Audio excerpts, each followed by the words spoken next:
Singer Rohit बंजारा।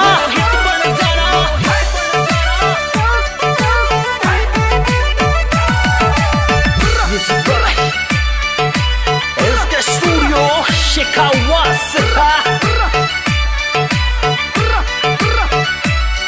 अरे चप्पर चप्पर तू कर वो छोड़, माल पर आयो खावो छोड़, जद पकड़ूला चोरी कर जोड़ो, मान ले छोड़ तू मारो कहनो। जादू के जप्पी देबो छोड़, छोरिया के सामने इतराबो छोड़, जद पकड़ूली छोरा घर जोड़ो, मान ले तुम्हारो कहनो। अरे चप्पर चप्पर तू कर वो छोड़, माल पर आयो खावो छोड़, जद पकड़ूला चोरी कर जोड़ो, मान ले छोड़ तू मारो कहनो।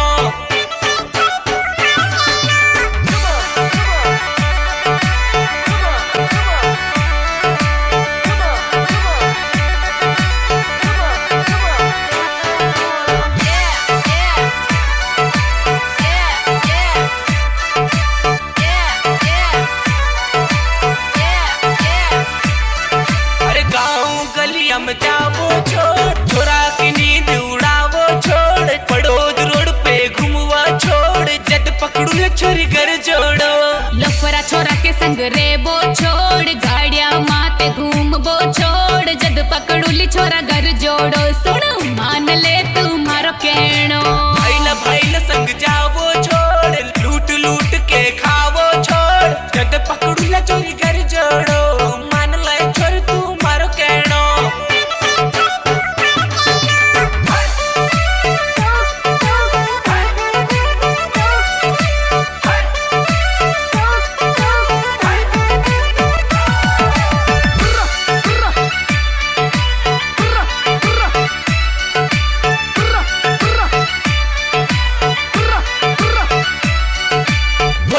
छोरा ने फसावो छोड़, करे मीठी बात फुसलावो छोड़, जद पकड़ू ले चोरी घर जोड़ो, मान ले छोरी तू वर जोड़ो। सिगरेटा का सुट्टा लगावो छोड़, विमल गुटका खावो छोड़, जद पकड़ूली छोरा वर जोड़ो, मैं जद पकड़ूली छोरा वर जोड़ो। अरे चप्पर चप्पर तू कर वो छोड़, माल पर आयो खावो छोड़, जद पकड़ू ले चोरी घर जोड़ो, मान ले छोरी तू मारो कहनो।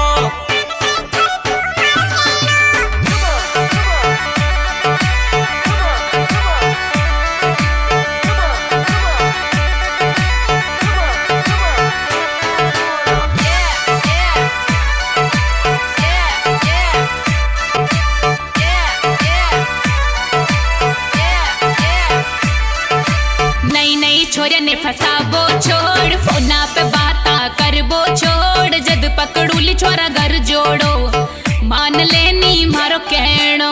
रोहित बंजारा गावे है ना डीजे बाजे, अगर माल वो गावे है नाच ले छोरी तू ढुमका सो। अरे चप्पर चप्पर तू